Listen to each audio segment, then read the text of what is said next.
So, andito na naman tayo sa Padsan River. Ayan, so, dito sa may 32C.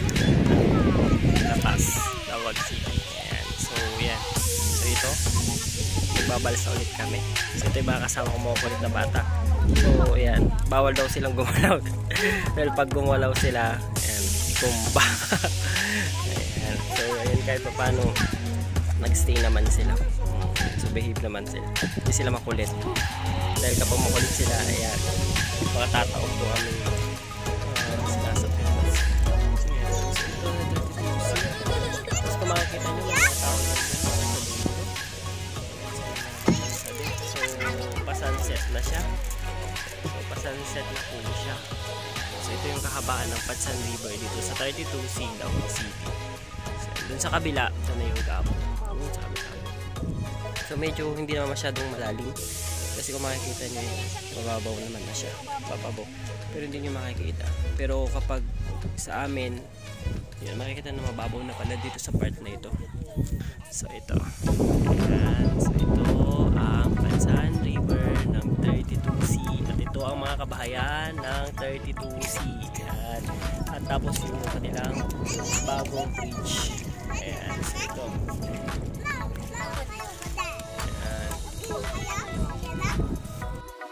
Ayan, so nandito tayo sa dulo ng bangkang maliit.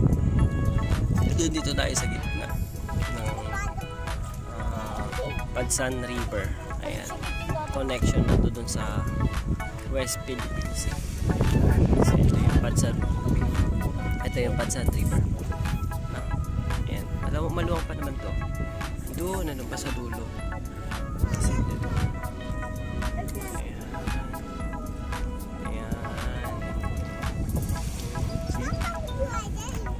ang ganda ng view, ano? Kasi pa sunset na, so eto, tapos may airplane pa dyan sa taas kasi malapit dito yung airport, no? So ito, so sa part na dito dumadaan yung mga international flight, local flights, so kaya naririnig yung ingay ng plano. Ayan.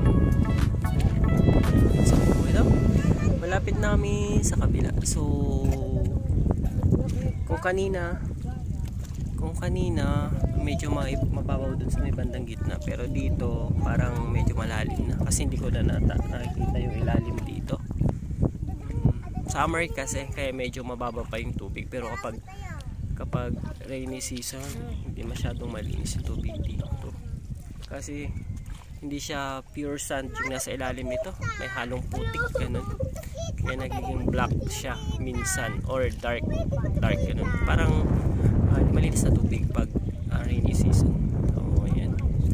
Tapos itong mga to, yung mga kahoy-kahoy na yan, so may mga kanya-kanyang net yan, o kaya naglalagay sila dyan ng mga kung ano-anong panghuli, ayan, ng mga isda or crab, shrimp, ayan, so etc. So kung ano-ano yung mga na pwedeng mahuli, nandyan. Tapos pag mamayang gabi may mga iilawan na yan, paiilawan na yan. So syempre pang attract ng mga isda para at least may makuha kapag naglalagay sila dyan ng net, ng fish cage, and kahit ano na pwedeng pangkuha ng isda. Kasi ito yung pinaka main source ng hanap buhay ng mga nandito sa mostly dito sa Petro La Paz. Siyempre lima to yung barangay dito sa La Paz, 32C, 32B, 32B, yan, 33A, tsaka 33B. Ayan, so ito mostly dito sila major sources na kanilang kinabubuhay. Ayan, so yan, malapit na tayo, may mga lupa na yan, malapit na lang yan. So dito kami sa gitna. So we'll find ng medyo magandang spot para maliligo daw itong mga bata na nasa likod ko kanina. Ayan, so hindi nga lang pwedeng gumalaw. Huwag tayong mag-alaw kasi pag mag-alaw tayo, mahirap na. Ang dahil mga batang kasama, baka tumawag yung na nag-amat namin. So ito. Yan, tingnan nyo mga fish nets dyan, na panghuli ng mga isda. So siguro mamaya yan, ayos yung mga yan. ayos. Ayan. So pwede na tayo, malapit na tayo. Ayan. Pero pag high tide to or mataas ang flow ng tubig yan, minsan walang laman yan. Ayan, mabaho na rin pala dito. Nakikita ko na yung sa ilalim yan, no? Nakikita mo na yung ilalim. So ayan, magandang tubig, malinis naman.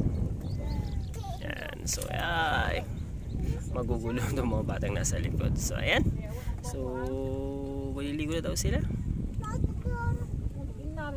Okay. So dito kami sa gitna ng Bansan River. Ayan, so ito kapag medyo mataas ang tubig, so na ito hindi mo makikita ito. So dahil hindi masyado, ayan, so ito maliligo daw yung mga bata. So ito pa sa kabila.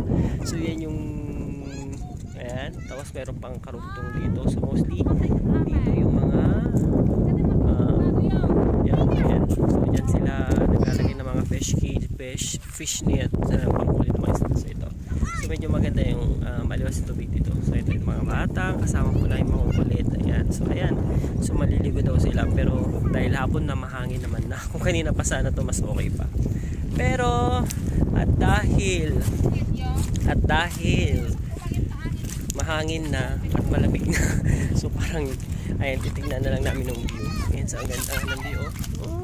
Ayan, o. Ayan. So ito yung dulo ng ayan.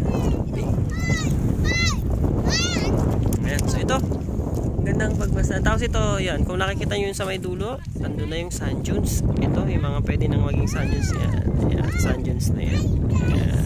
Kadugtong ng sand dunes yan, yung mga yan. Pero dun sa kabila, yung pinaka sand dunes talaga. Ayan, so ito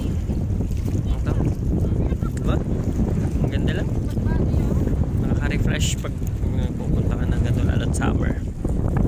Ayan, so ito hangin nga lang kasi siya, so kahit paano masaya naman siguro.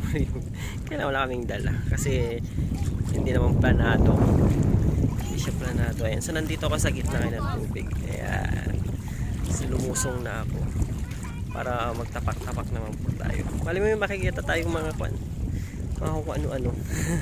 So ito yung tubig. Ayan, so ayan. Ayan, so mababaw lang naman dito, no? Ayan, so try nating maglakad hanggang saan tayo mapadpad. Ayan, so medyo gumigit na naman na tayo, lumalayo na tayo sa gitna at medyo hindi naman bato itong, ayan, ito, no? So nakalayo na tayo. So ayan,